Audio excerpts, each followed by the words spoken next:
यहाँ पे हम लोग पढ़ने जा रहे हैं चतुर्भुज। और चतुर्भुज में आपके सिलेबस में जितने चतुर्भुज हैं वो यहाँ पे हम लोग पढ़ेंगे। उसमें से कुछ चतुर्भुज पढ़ेंगे। तो जैसे यहाँ पे एक साथ 4 चतुर्भुज के बारे में बताया गया, और ये चारों चतुर्भुज वही हैं जो आपको 8वीं में बताया गया था, और वैसे ही गुणधर्म है जैसे 8वीं में लिखाए गए थे, सेम, कुछ फर्क नहीं है। जैसे देखिए, सबसे पहले ये मैं लिखा चुका हूँ, फिर भी एक बार इसके साथ में डिस्कस कर देता हूँ। आप ये नहीं लिखेंगे चलेगा, पर यहाँ सम चतुर्भुज से आपको लिखना पड़ेगा।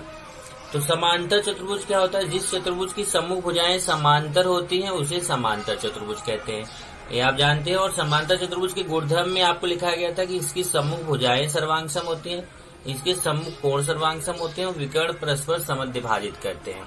इसका मतलब क्या हुआ कि ये देखिए ABCD एक समांतर चतुर्भुज है। अगर ये समांतर चतुर्भुज है तो इसकी खास बात है कि इसकी सम्मुख भुजाएं सर्वांगसम होती है। सम्मुख भुजाएं सर्वांगसम का मतलब क्या हुआ कि ये जो AB भुजा है ये DC भुजा के समांतर भी रहेगा और सर्वांगसम भी रहेगा।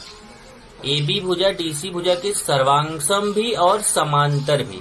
इसी तरीके से ये जो AD भुजा है यह BC भुजा के सर्वांगसम भी रहेगा। AD और BC ये दोनों भुजाएं आपस में सर्वांगसम भी रहेंगी और समांतर भी रहेंगी। इसका मतलब आप बोल सकते हो कि समांतर चतुर्भुज की सम्मुख भुजाएं समांतर भी होती हैं और सर्वांगसम भी होती हैं। दूसरा, इसके विकर्ण अगर हम खींच दें, देखिए विकर्ण में खींच दिया इसके विकर्ण परस्पर समद्विभाजित करते हैं। अगर मान लीजिए बिंदु O है तो बिंदु O पर ये क्या करते हैं? समद्विभाजित करते हैं। समद्विभाजित करने का मतलब हुआ कि AO बराबर CO और BO बराबर DO। ये देखिए A जो भाग है ये इसके बराबर रहेगा और A जो भाग है ये इसके बराबर रहेगा।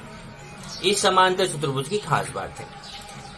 उसके बाद आता है सम चतुर्भुज। सम चतुर्भुज में क्या है कि जिस चतुर्भुज की सभी भुजाएं सर्वांगसम होती है। इसमें कैसा है कि इसकी सम्मुख भुजाएं सर्वांगसम होती है, और इसमें क्या है जिस चतुर्भुज की सभी भुजाएं सर्वांगसम होती हैं उसे सम चतुर्भुज कहते हैं।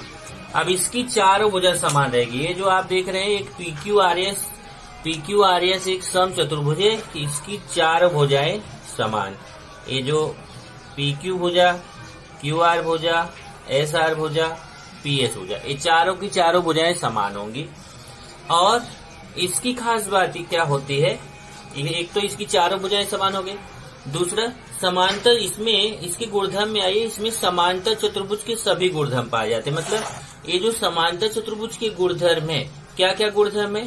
सम्मुख भुजाएं समांतर, सम्मुख भुजाएं सर्वांगसम, सम्मुख कोण सर्वांगसम। देखिए नहीं डिस्कस किया, एक कोण A कोण C के सर्वांगसम रहेगा, कोण B कोण D के सर्वांगसम। सम्मुख कोण सर्वांगसम का मतलब कोण A कोण C के सर्वांगसम, कोण B कोण D के, मतलब जितना कोण A रहेगा उतना ही कोण C, जितना कोण B रहेगा उतना ही कोण D। ये चीज इसमें भी रहता है। इसकी भी सम्मुख भुजाएं समांतर और चारों भुजाएं तो समान है ही, मतलब PQSR के समांतर, PSQR के समांतर, और चारों भुजाएं तो समान है ही। साथ ही साथ एक चीज इसके अंदर जो है वो अलग है, और वो एक चीज और अलग है। एक तो अलग हो गया कि इसकी चारों भुजाएं समान होती है जबकि इसकी आमने सामने की भुजाएं समान होती है। और एक चीज अलग क्या हो गया, इसके विकर्ण समद्विभाजित तो करते हैं, मतलब इसके विकर्णों के बीच जो है वो इसके विकर्ण समद्विभाजित करते हैं। अगर मान लीजिए मैं यहाँ पे बोलूँ M है तो PM बराबर RM, QM बराबर SM, ये तो रहेगा। ये देखिए ये इसके बराबर रहेगा और ये इसके बराबर रहेगा। लेकिन एक खास बात इसके अंदर और होती है, और वो खास बात ये है कि इसके विकर्ण जो है वो 90 अंश पर एक दूसरे को समद्विभाजित करते हैं। देखिए इसके विकर्णों के बीच कितने अंश का कोण बनेगा? इसके विकर्णों के, अगर मान लीजिए मैं बोलूं ये M बिंदु पर, ये देखिए M बिंदु पर प्रतिच्छेद करें तो यहाँ विकर्णों के बीच देखिए यहाँ पे भी 90, यहाँ पे भी 90, इधर भी 90, इधर भी 90, हर तरफ इसका 90 अंश का कोण बनता है। मतलब इसके विकर्णों के बीच 90-90 का कोण बनता है, जो कि यहाँ पे विकर्णों के बीच 90 का कोण नहीं बनता, यहाँ विकर्णों के बीच 90 अंश का कोण रहता है। आयत क्या होता है? जिस चतुर्भुज की सम्मुख भुजाएं सर्वांगसम होती हैं तथा प्रत्येक कोण समकोण होता है। अब यहाँ देखिए अगर केवल सम्मुख भुजाएं सर्वांगसम है तो वो समांतर चतुर्भुज है।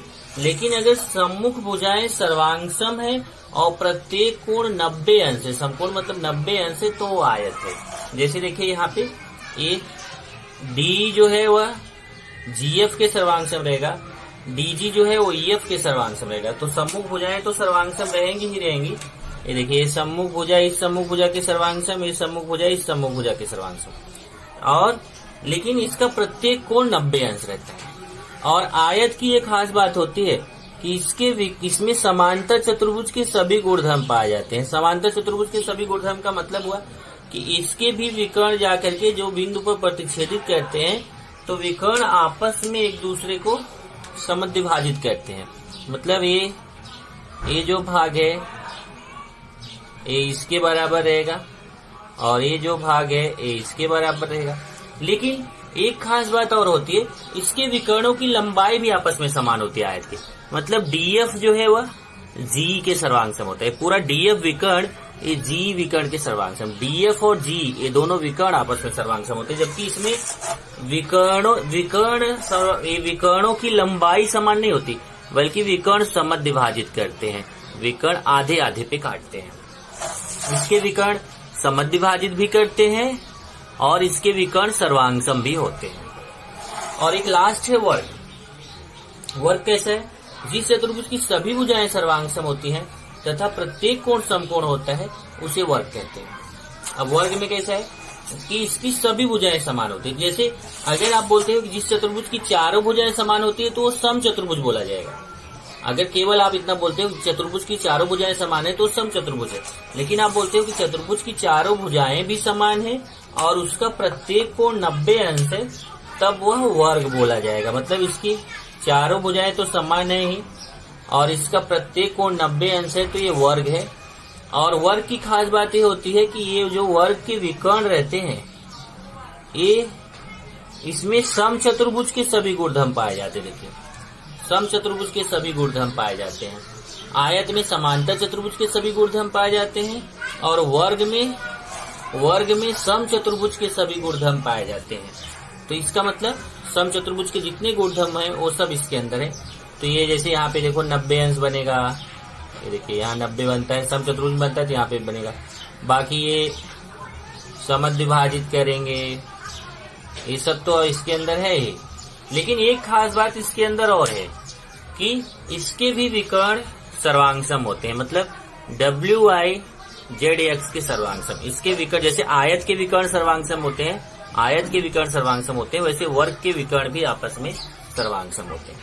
ये गुणधर्म है, ये सब आप अच्छे से याद कर लीजिए, क्योंकि इसी पे आपका प्रकरण 8 चतुर्भुज की रचना तथा चतुर्भुजों के प्रकार, जिसमें हम लोगों ने प्रश्न संग्रह 8.1 कर लिया था, जहां पे हमने चतुर्भुज की रचना करना सीखा था।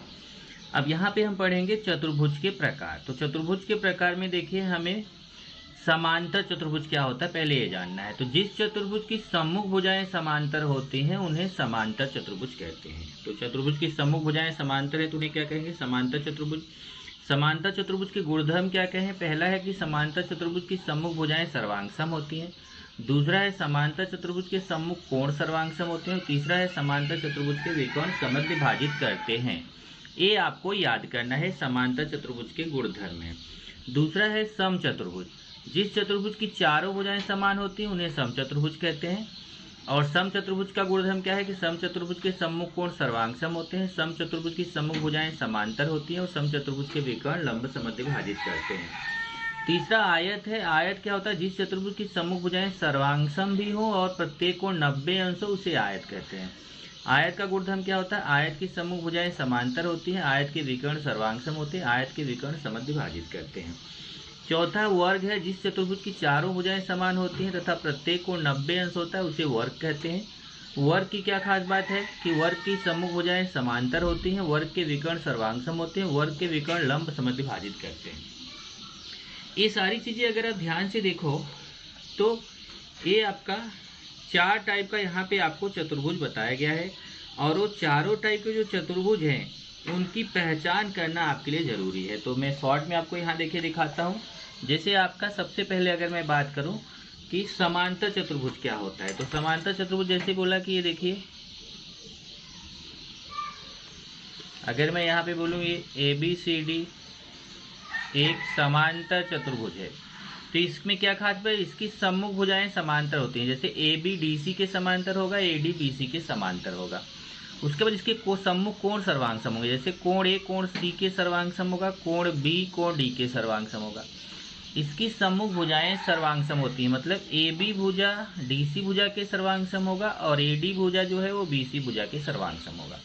और इसके विकर्ण समद्विभाजित विभाजित करते हैं, मतलब अगर मैं ऐसे विकर्ण AC खींचूं और विकर्ण BD खींचूं, ये जाकर अगर O पे कट कर रहे हैं तो जितना AO की लंबाई होगी उतना ही CO की लंबाई होगी, और जितना BO की लंबाई होगी उतना ही DO की, मतलब ये ठीक बीच में काटते हैं।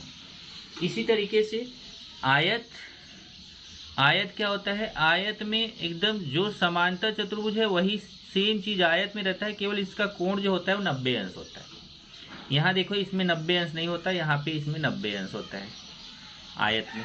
और आयत की एक खास बात और होती है कि आयत के विकर्ण जो होते हैं ना, विकर्ण आपस में सर्वांग सम होते हैं। बाकी इसकी सम्मुख भुजाएं समान होती हैं, जैसे इसकी सम्मुख भुजाएं सर्वांग सम होती है वैसे इसकी भी सम्मुख भुजाएं सर्वांग सम होती है। केवल फर्क क्या हो रहा है कि इसका प्रत्येक कोण 90 अंश नहीं होता समांतर चतुर्भुज का, आयत का प्रत्येक कोण 90 अंश होता है। वर्ग के और ये इसमें क्या है, इसके विकर्ण सर्वांग सम नहीं होते और आयत के विकर्ण सर्वांग सम होते हैं।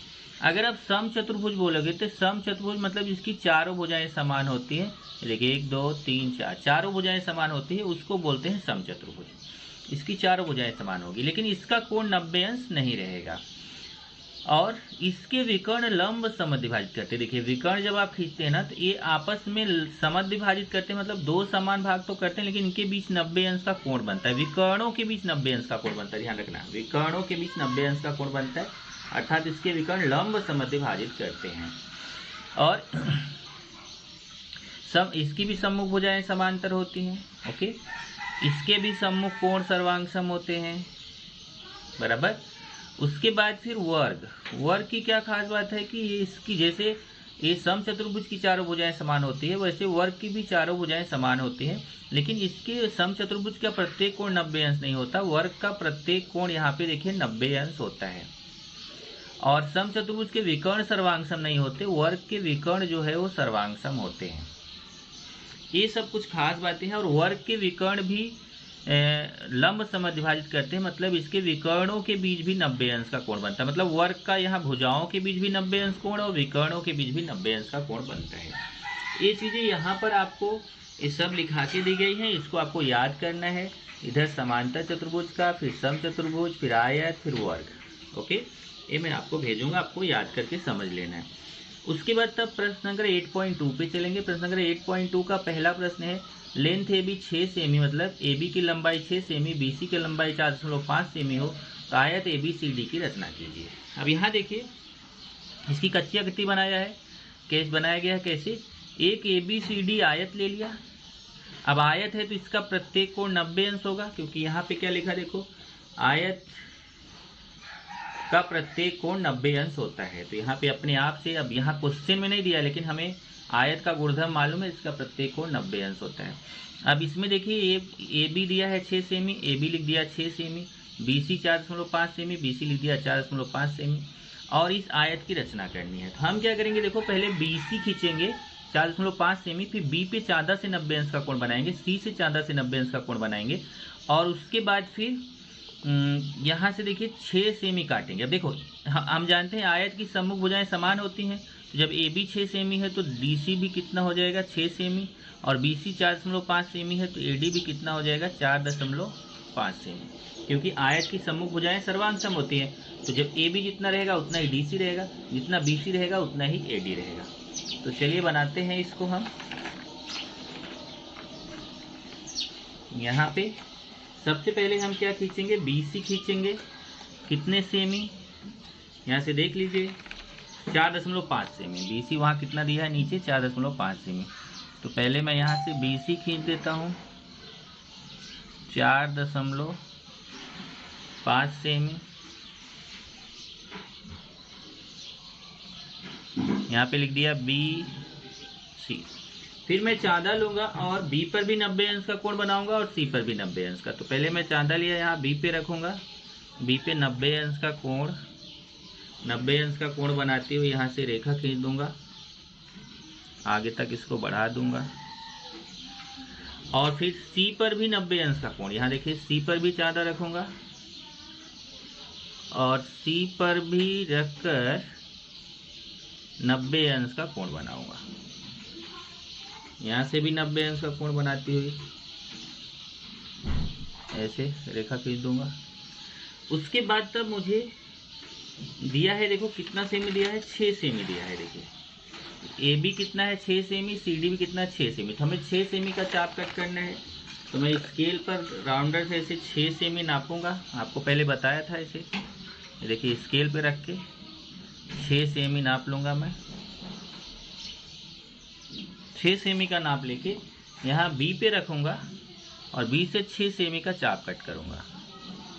ये देखिए 6 सेमी का चाप कट कर दिया और यहाँ सी से भी 6 सेमी का चाप कट करूँगा। ओके, दोनों चाप जहाँ कट होंगे, यहाँ देखिए यहाँ पे कट हो रहा है, यहाँ पे कट हो रहा है, इसको मैं मिला दूंगा ऐसे। ये मिला दिया, ये हमारा आयत बन गया। यहाँ बी सी लिखा है तो यहाँ ए और डी लिख दूंगा, ये 6 सेमी लिख दूंगा, यहाँ पे भी मैं 6 सेमी लिख दूंगा। इधर भी ये 90 है ही, आपको चाहे नहीं बनाओ तो भी चलेगा, 90 तो है ही।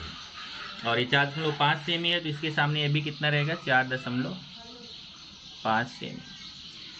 इसी तरीके से दूसरा क्वेश्चन देखिए, 5.2 सेमी वाले वर्ग WXYZ की रचना करो। अब देखो वर्ग की रचना करनी है तो यहाँ पे देखिए WXYZ कच्ची आकृति बनाया गया, इसमें चारों भुजाएं कितनी रहेगी, 5.2 सेमी का। तो मैं क्या करूँगा, सबसे पहले यहाँ पे 5.2 सेमी का एक आधार खींचूंगा, 5.2 सेमी स्केल से, 5 के बाद 2 पतली लाइन, 5.2 सेमी का आधार खींचूंगा। ये आधार में खींच दिया कितना, 5.2 सेमी। और इसको मैं यहाँ पे लिख दूंगा, इसका नाम क्या है, x, देख लीजिए XY। फिर मैं सभी, देखो इसकी सभी भुजाएं 5.2 हैं। पहले मैं चांदा लूंगा और 90 अंश का कोण बनाऊंगा। x पे भी जैसे आयत के लिए बनाया था, यहाँ पे भी मैं 90 अंश का कोण, और y पे भी मैं 90 अंश का कोण बनाऊंगा। देखिए मैंने 90 अंश का कोण बना दिया। 90 अंश का कोण बनाती हुई यहाँ से लाइन खींच दूंगा।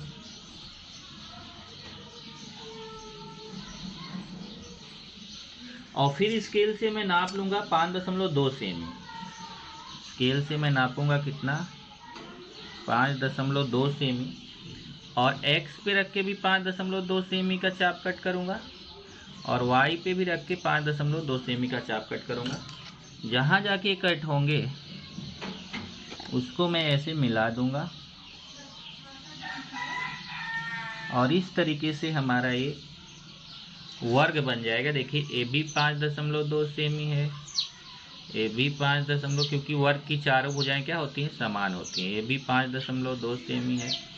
एक्स वाई यहाँ पे W लिख दूंगा, WXY यहाँ पे Z लिख दूंगा।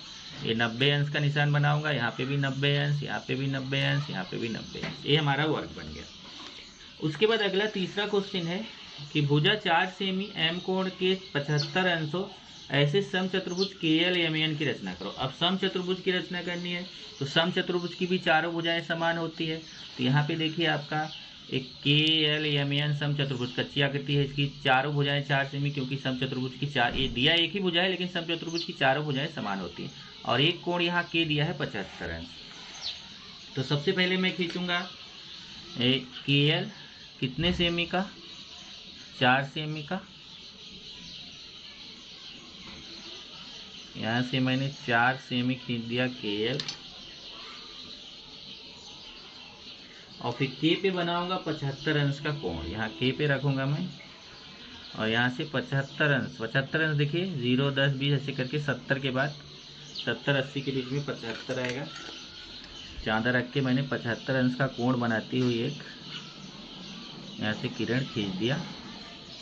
और उसके बाद फिर ये हमारा कितने अंश हो गया, 75 अंश।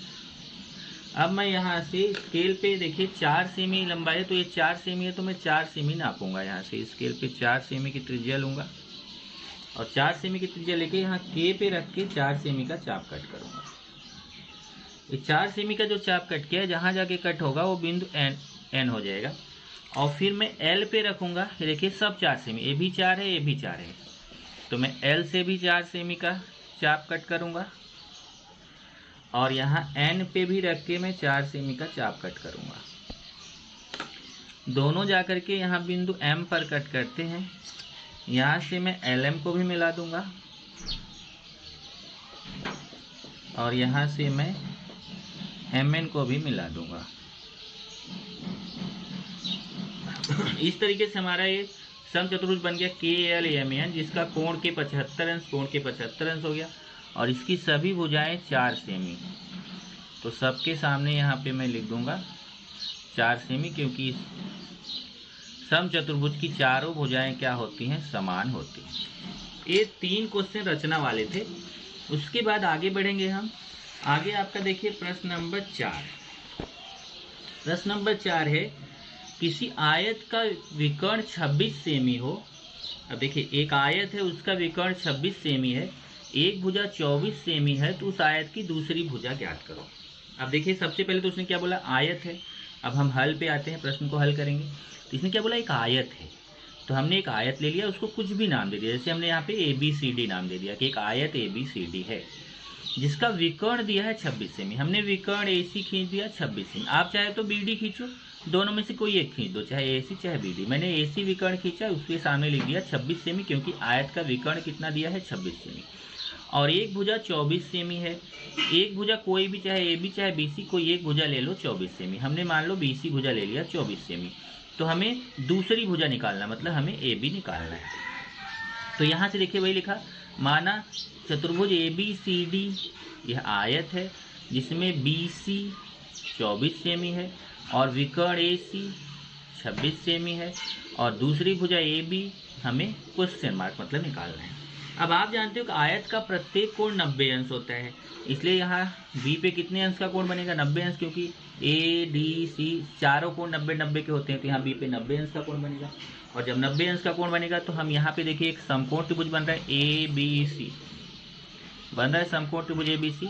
और समकोण त्रिभुज ABC में हम पाइथागोरस का प्रमेय लगा सकते हैं। पाइथागोरस का प्रमेय आपने छोटी क्लास में भी पढ़ा है। क्या होता है, कर्ण का स्क्वायर बराबर पहली भुजा का स्क्वायर धन दूसरी भुजा का स्क्वायर। यही तो पाइथागोरस का प्रमेय होता है।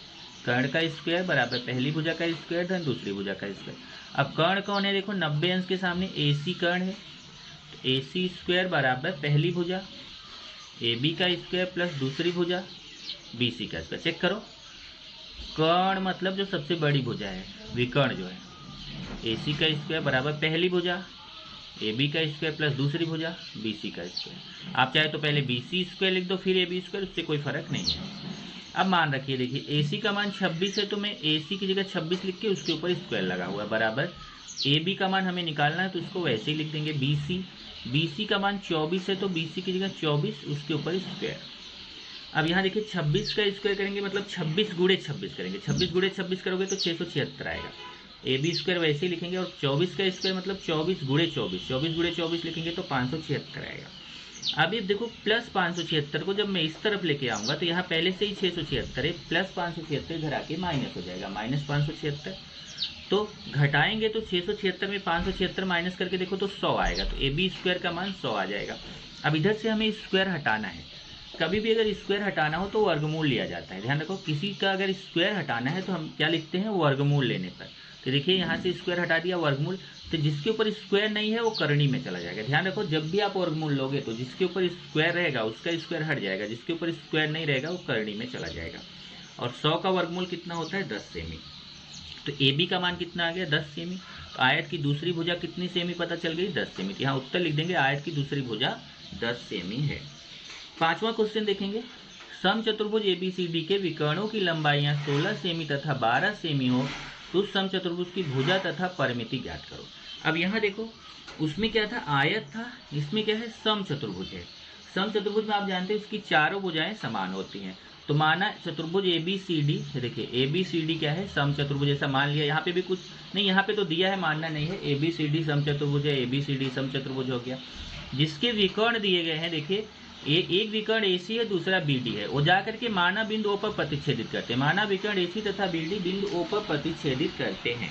तो यहाँ पे देखिए आप जानते हो कि समचतुर्भुज के विकर्ण लंब समद्विभाजित विभाजित करते हैं। लंब समद्विभाजित विभाजित करने का मतलब हुआ कि उनके बीच यहाँ 90 अंश का कोण बनता है।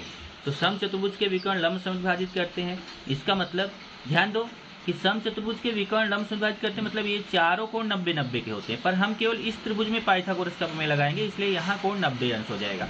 तो यहाँ देखिए समद्विभाजित विभाजित भी करते हैं। अगर AC का मान 16 दिया तो AO उसका आधा हो जाएगा 8, और BD का मान 12 दिया है तो BO उसका आधा हो जाएगा 6। यहाँ देखो AO AC बटा 2 मतलब 16 बटा 2 8 सेमी हो जाएगा, और BO जो है वो पूरे BD बटा 2, BD का आधा हो जाएगा मतलब 6। किसी चीज़ का आधा करना मतलब बटा 2 करना है। तब समकोण त्रिभुज AOB में पाइथागोरस का प्रमेय लगाएंगे। अब समकोण त्रिभुज AOB में पाइथागोरस, ये चीज़ समझ लो फिर से। AC 16 है तो AO 8 हो जाएगा, मतलब AC का आधा, और BD 12 है तो BO उसका आधा हो जाएगा कितना, 6 सेमी। तब यहाँ पे हम समकोण त्रिभुज AOB में पाइथागोरस का प्रमेय लगाएंगे, और पाइथागोरस का प्रमेय लगाएंगे तो समकोण त्रिभुज AOB में पाइथागोरस प्रमेय से कर्ण का स्क्वायर बराबर पहली भुजा का स्क्वायर धन दूसरी भुजा का स्क्वायर, AB स्क्वायर बराबर AO square plus BO square. यहाँ देखिए AB स्क्वायर बराबर AO square plus BO square. अब यहाँ मान रखेंगे, AB का मान तो मालूम नहीं है, इसको वैसे ही लिखेंगे, और AO का मान 8 दिया है, AO की जगह 8 उसके ऊपर स्क्वायर, और BO का मान 6 दिया है तो BO का मान 6 उसके ऊपर स्क्वायर। अभी हो जाएगा AB स्क्वायर बराबर 8 का स्क्वायर कितना होता है 64, और 6 का स्क्वायर कितना होता है 36। 64 और 36 जोड़ेंगे कितना हो जाएगा 100। AB स्क्वायर बराबर 100। फिर जैसे यहाँ पे वर्गमूल निकाला था, देखिए इसी तरीके से यहाँ पे भी वर्गमूल निकालेंगे तो 100 का वर्गमूल कितना आएगा 10। इस तरीके से हमें भुजा AB कितना पता चल गई 10 सेमी। अब आप जानते हो समचतुर्भुज की चारों भुजाएं समान होती हैं तो सभी भुजाएं 10-10 सेमी की हो जाएंगी। तो समचतुर्भुज की भुजा कितनी हो गई 10 सेमी, और जब समचतुर्भुज की भुजा 10 सेमी हो गई तो वहाँ पे हमें परिमिति निकालना है, समचतुर्भुज की परिमिति। और समचतुर्भुज की परिमिति होती है 4 गुणे भुजा। 4 गुणे भुजा मतलब भुजा का मान कितना है 10, 4 गुणे 10, 4 में 10 का गुणा करेंगे तो 40 सेमी। इस तरीके से समचतुर्भुज की भुजा पता चल गई 10 सेमी और परिमिति पता चल गई 40 सेमी। ये आपका हो गया समचतुर्भुज की भुजा और परिमिति आपने निकाल लिया। उसके बाद अगर आप देखेंगे तो यहाँ पे आपको 2 क्वेश्चन और है। एक प्रश्न 6वां है, अगर आप देखेंगे 8 सेमी भुजा वाले वर्ग के विकर्ण की लंबाई ज्ञात करो। यहाँ पे देखिए एक वर्ग है, इसकी भुजाएं 8-8 सेमी, क्योंकि चारों भुजाएं समान होती है, 8-8 सेमी दिया। इसका विकर्ण निकालना है, विकर्ण AC। तो आप यहाँ पे देखिए समकोण त्रिभुज ABC में पाइथागोरस का प्रमेय लगा के आप विकर्ण AC निकाल सकते हो। इधर देखिए चतुर्भुज ABCD दिया गया है, इसकी चारों भुजाएं 8-8 सेमी होगी, तो पाइथागोरस प्रमेय से हम इसका विकर्ण AC निकाल सकते हैं। ये आपको होमवर्क है। ऐसे ही 7वां, किसी समचतुर्भुज का एक कोण 50 अंश है तो उसके अन्य कोण निकालो। देखिए ये 50 अंश है, ये वाला कोण आप निकाल सकते हो अंतः कोण से, और फिर समचतुर्भुज के सम्मुख कोण सर्वांगसम होते हैं, उससे आप D और C निकाल सकते हो। ये भी आपको होमवर्क है। इस तरीके से इतने क्वेश्चन आपको होमवर्क दिए जा रहे हैं। 6वां और 7वां क्वेश्चन आपको होमवर्क है।